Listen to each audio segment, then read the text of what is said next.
Class 10th में पढ़ने वाले सभी छात्रों का स्वागत है।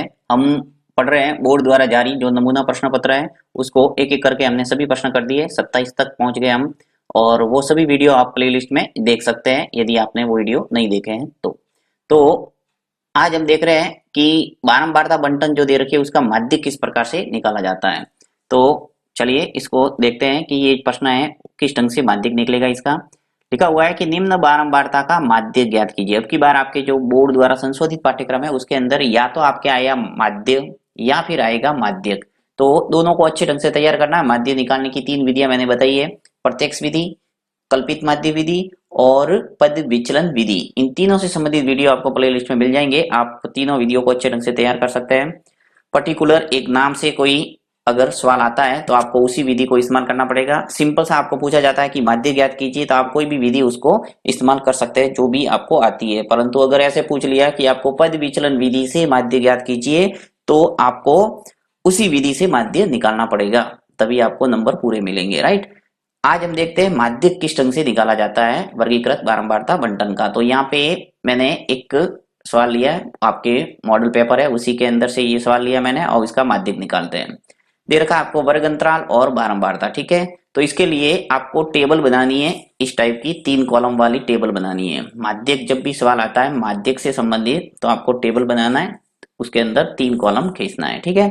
अब 2 कॉलम के अंदर आपको कोई दिमाग नहीं लगाना, वो का वो लिखना है जो प्रश्न के अंदर दिया हुआ है। तो यहाँ मैं सब टेबल को भर देता हूं। चलिए, तो जो मान दे रखा है वो इन कॉलम के अंदर मैं लिख लेता हूं। सबसे पहले आपको दे रखा है वर्ग और बारंबारता, वो लिख लेते हैं यहाँ वर्ग। राइट, वर्ग अंतराल भी आप पूरा लिख सकते हैं। और दूसरा जो कॉलम है वो है बारंबारता का, तो लिख लेते हैं बारंबारता। बारंबारता को एफ से प्रेजेंट करते हैं तो एफ लिख लो, ठीक है। अब वर्ग के अंदर 10 से 25, 25 से 40, 40 से 55 जो दे रखा है वो ऐसा का ऐसा लिखना है। इसमें कोई ज्यादा दिमाग लगाना नहीं है, वैसा का वैसा लिखना है। तो 10 से 25, फिर 25 से 40, 40 से 55, फिर 55 से 70, 70 से 85, 85 से 100। ये आपको दे रखा है सभी वर्ग अंतराल। इनके संगत जो बारंबारता है वो लिख लेता हूं। 10 और 25 के संगत वर्ग बारंबारता क्या है? 6, तो लिख लेते हैं 6। फिर दे रखा है 20, वैसा का वैसा लिख रहा हूं, इसमें कोई चेंज नहीं। राइट, फिर 44, 26, 3 और 1, ये हमने वैसे के वैसे लिख लिए जो हमें दे रखा था। तीसरा कॉलम आपकी तरफ से बनाना है और उसमें लिखना है संशयी बारंबारता। संशयी बारंबारता। अब संशयी बारंबारता के अंदर आपको सी एफ लिख सकते हैं, सी एफ, ठीक है। अब संशयी बारंबारता निकालना आपको अच्छे ढंग से समझना है। देखिए इसमें कुछ नहीं करना है, बारंबारता जो दे रखी है, ये जो बारंबारता है उसमें से जो पहला डिजिट है यानी यहाँ 6 दे रखा है तो ऐसा का ऐसा इस सी एफ के कॉलम वाले में लेना है। इसमें कोई चेंज नहीं करना है। 6 है तो 6, जो भी संख्या दे रखी है वो ऐसी की ऐसी यहाँ पे उतारना है। तो 6 दे रखा था, मैंने 6 का 6 ले लिया।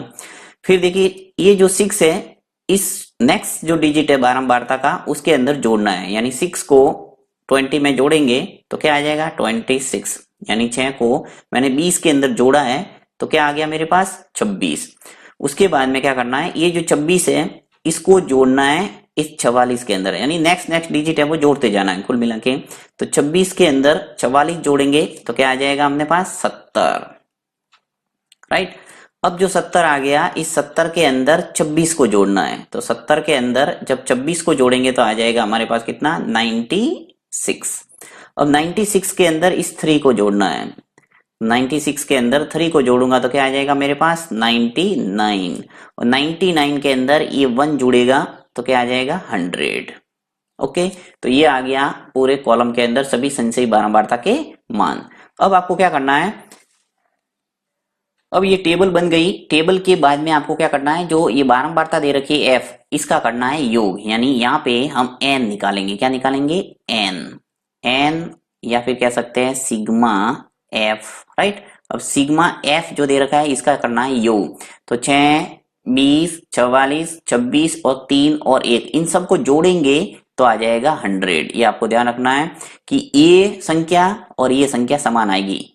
ये यहाँ पे मैच कर सकते हैं वापस कि कहीं योग में आपके गड़बड़ तो नहीं हुआ है। वैसे अपन ने एक एक संख्या जोड़ते गए तो ही 100 आया है, यानी कि इन सभी संख्याओं का योग 6, 20, 44, 26, 3 और 1 का योग करेंगे तो क्या आएगा 100। ये काम हमने माध्य निकाला तब भी किया था, तो आपको पता होगा कि इसका योग करना है, राइट। सिग्मा एफ का मतलब यही होता है कि एफ का योग। अब हमें क्या करना है कि यहाँ पे n/2 निकालना। देखिए यहाँ n/2 n है वो कितना निकाला हमने 100, यानी योग है वो 100 आ रहा है, तो 100/2 आ गया। कितना आ गया 100 में 2 का भाग देंगे तो क्या आएगा 50। 50 आ गया, अर्थात लिखना है 50 से ठीक बड़ी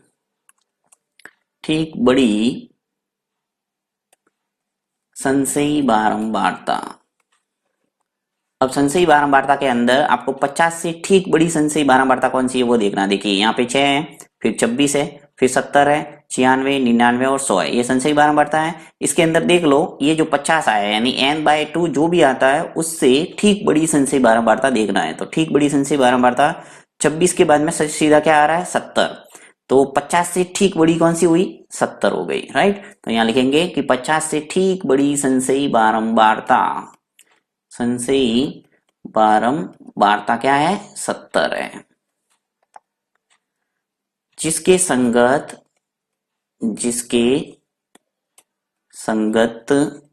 वर्ग अंतराल क्या है, जिसके संगत वर्ग अंतराल। देखिए 70 के संगत जो वर्ग अंतराल है वो क्या है 40 से 55, जिसके संगत वर्ग अंतराल है वो क्या है 40 से 55 है। अर्थात हमारे पास अतः जो माध्यक वर्ग है वो निकल के आ गया माध्यक वर्ग।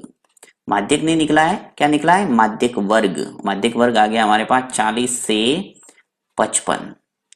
इसका मतलब ये है कि आपके जो उत्तर है वो 40 से 55 के बीच आना चाहिए, राइट। जैसे आ गया, जैसे 55 से ऊपर आ गया 56 तो उत्तर ऐसे ही गलत हो जाएगा सीधा। तो आपको ध्यान रखना है कि 40 से 55 के बीच आएगा। इसका मतलब यही है कि माध्यक वर्ग है वो हमने निकाल दिया 40 से 55 के बीच। अब मैं लिखता हूं माध्यक निकालने का सूत्र, जिससे आपको पता चल जाएगा कि क्या क्या माध्यक निकालने के लिए हमें चाहिए इस टेबल से, राइट। तो यहाँ पे मैं सूत्र को लिखता हूं कि माध्यक निकालने का फॉर्मूला क्या है। तो माध्यक बराबर होता है L plus n/2 minus CF upon F bracket into H। ये आपको याद करना पड़ेगा। माध्यक निकालने का सूत्र ये होता है L plus n/2 minus CF upon F bracket into H। Okay, अब n/2 क्या है, CF क्या है, F क्या है, H क्या है और L क्या है वो आपको सावधानी से समझना है यहाँ अच्छे ढंग से। और एक बार आपने सीख लिया तो माध्यक से संबंधित कोई भी प्रश्न है वो आपके गलत नहीं होगा। सबसे पहले तो आपको क्या करना है, जो आपने निर्धारित किया है यानी 70 के संगत जो भी वर्ग अंतराल है 40 से 55, ये जो माध्यक वर्ग है 40 से 55, इसको आपको ऐसे लाइन खींच के ब्रैकेट के अंदर बंद कर दो ताकि आपके दिमाग में रहेगा कि ये है माध्यक वर्ग। तो यहाँ मैं आपको थोड़ा हाईलाइट कर लेता हूं कि ये जो है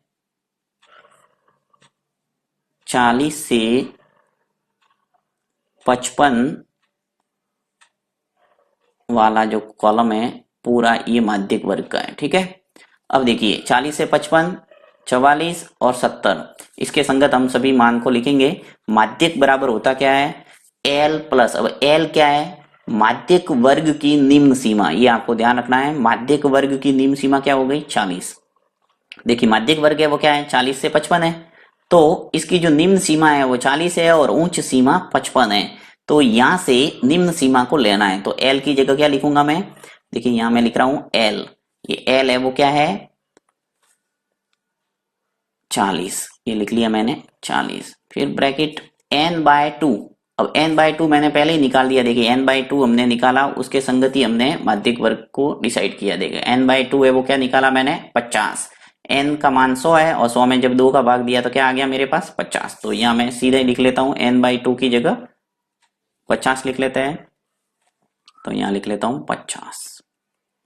फिर माइनस, अब CF क्या है, देखिए कई किताबों के अंदर सिंगल सी भी लिखा हुआ मिल सकता है और कई किताबों में सी एफ भी हो सकता है, तो आपको ध्यान रखना है ये दोनों एक ही है। चाहो तो आप सी लिखो और चाहो तो सी एफ लिखो। तो सी एफ का अर्थ होता है कि माध्यक वर्ग से ठीक पहले वाले वर्ग की संचयी बारंबारता। देखिए माध्यक वर्ग कौन सा है, 40 से 55। अब 40 से 55 से ठीक पहला वाला वर्ग कौन सा है, 25 से 40। इसके संगत इसका संचयी बारंबारता। तो देखिए यहाँ पे मैं हाईलाइट करके बताता हूं आपको कि ये जो है ये क्या है, माध्यक वर्ग है। और माध्यक वर्ग से ठीक पहला वाला वर्ग कौन सा हुआ, 25 से 40। इसकी संचयी बारंबारता कौन सी है, ये 26। तो ये लिखना आपको इस सी एफ की स्थान पर। तो यहां मैं लिख लेता हूं 26, जो कि हमारे पास क्या है, संचयी बारंबारता, यानी माध्यक वर्ग से ठीक पहले वाले वर्ग की संचयी बारंबारता। तो यहां लिखता हूं मैं 26। ठीक है, दो हो गए मान। नीचे है एफ। एफ क्या है, माध्यक वर्ग है उसकी बारंबारता है। अब माध्यक वर्ग को क्या है, 40 से 55 और इसकी बारंबारता क्या है, 44। देखिए एफ है, ये बारंबारता है, इसके नीचे इसके संगत यानी माध्यक वर्ग की संगत बारंबारता क्या है, 44 है। तो ये आ जाएगा नीचे 44 ब्रैकेट बंद इंटू एच। एच है वो वर्ग अंतराल होता है, ये आपको अच्छे ढंग से पता होगा क्योंकि जब हमने पद विचलन विधि से माध्य निकाला तब भी एच का प्रयोग हुआ था। तो यहाँ वर्ग अंतराल यानी 25 में से 10 को घटा दो, उच्च सीमा में से निम्न सीमा को घटाएंगे तो क्या आएगा, 15, यानी 15 15 का यहाँ अंतराल है, वही आपके क्या है, एच। तो यहाँ लिख लेते हैं 15। अब देखिए आपने सभी मान है वो सूत्र में रख दिए। अब इसको सावधानी से गणना करनी है। कई बार हम सभी सूत्र में मान लिख लेते हैं परंतु गणना में थोड़ी मिस्टेक की वजह से हमारा उत्तर गलत आ जाता है और पूरा सवाल पे पानी फिर जाता है। तो हम यहाँ पे गणना करना भी सीखेंगे।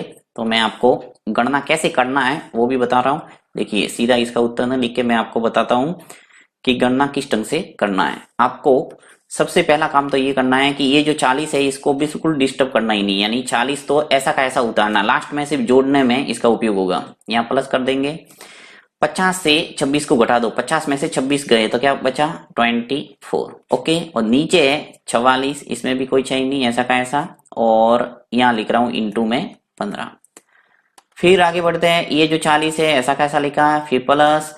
अब देखिए यहाँ पे जो 24 है और 44 है दोनों सम संख्या है, तो इसका आधा आधा करते जाओ जिससे आपकी सरल संख्या बनती जाएगी। तो क्या करता हूं मैं, देखिए 24 का आधा कर रहा हूं, क्या हो गया, 24 का आधा 12, 44 का आधा क्या हुआ, 22। सिंपल हो गई संख्या।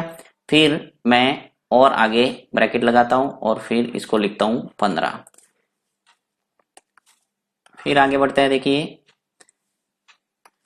यहाँ पे लिखा मैंने 40, फिर प्लस 12 और 22 का, फिर आधा करता हूं मैं 6 और आ जाएगा 11।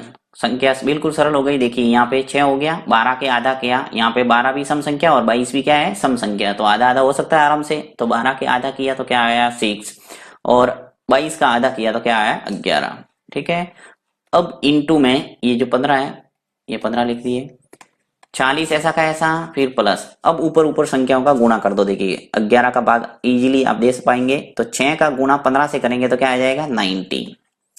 15 इंटू 6 करेंगे तो क्या आ जाएगा 90, और नीचे क्या है 11। अंश का गुणा अंश से हो गया और नीचे और ऐसा का ऐसा 11 आ गया। अब आपको 90 के अंदर 11 का भाग देना, बहुत ही सरल है। तो यहाँ मैं देख के बताता हूँ आपको, 90 के अंदर 11 का भाग देते हैं। देखिए 11 का भाग जाएगा 8 बार 88 आ जाएगा नीचे, 90 से 88 लेस हो गया तो कितने बचे 2।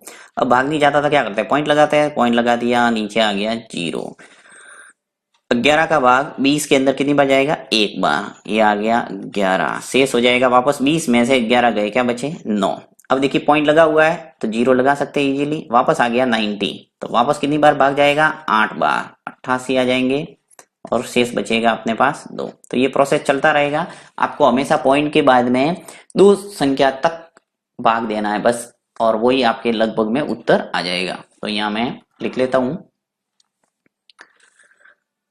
40 प्लस 90 के अंदर मैंने जब भाग दिया तो क्या आया मेरे पास में 8.18।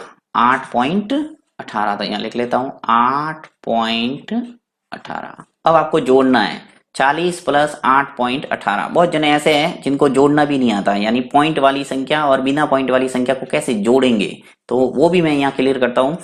छोटी छोटी बातें हैं, परंतु कई बार पिछली कक्षाओं की कमियों की वजह से हम ऐसी भूल कर देते हैं और गलत आ जाता है उत्तर। तो देखिए यहाँ पे मैं 40, अब देखिए आपको ध्यान रखना है कि जब भी पॉइंट वाली संख्या और बिना पॉइंट वाली संख्या उसको जोड़ना है, तो जो पॉइंट वाली संख्या नहीं है उसको पॉइंट वाली बनाओ पहले, राइट। अब 40 है, इसके अंदर मुझे जोड़ना है 8.18, तो 40 है उसको मैं पॉइंट वाली संख्या बनाऊंगा पहले, और बनाने का तरीका यही है कि पॉइंट लगा के आगे उतने शून्य लिख दो जितने की आपके पॉइंट वाली संख्या में है। देखिए यहाँ पॉइंट के बाद में कितनी संख्या नजर आ रही है तुम्हें, 1 और 2, राइट, यानी 2 डिजिट पॉइंट के बाद में है। तो यहाँ पर भी आप 40 के आगे पॉइंट लगा के 2 शून्य लिख लो, राइट। अब आप क्या करें, जो पॉइंट वाली संख्या उसको नीचे उतारो, तो पॉइंट के नीचे पॉइंट, सबसे पहले ये पॉइंट है तो पॉइंट के नीचे पॉइंट लेना है, उसके बाद में 1 और 8, ये आ जाएगा 1 और ये आएगा 8। अब पॉइंट के लेफ्ट हैंड वाली संख्या लिखो, लेफ्ट हैंड साइड वाली संख्या 8, कंटिन्यू लिख दी। अब आप इसको जोड़ेंगे तो आप बिल्कुल परफेक्ट जोड़ करेंगे। तो देखिए 0 और 8 कितने हो गए, 8, 0 और 1 आ जाएगा 1, पॉइंट के नीचे पॉइंट, 0 और 8 8 और ये 4। तो ये तरीका है पॉइंट वाली संख्या और बिना पॉइंट वाली संख्याओं का योग करने का। तो यहाँ आ जाएगा उत्तर हमारे पास 48.18, ये आ गया माध्यक, अंतिम आंसर है वो ये है। ओके, तो आपको इस बात का पूरा ध्यान रखना है कि गणना है वो पूरी सावधानी से करेंगे तो आपके उत्तर है वो परफेक्ट आएगा। फिर भी यहाँ पे किसी प्रकार की कोई कमियां आपके रही हो तो कमेंट बॉक्स में लिखना, मैं वापस इसी टाइप का एक प्रश्न लेके आपको समझाने का प्रयास करूंगा। Thank you.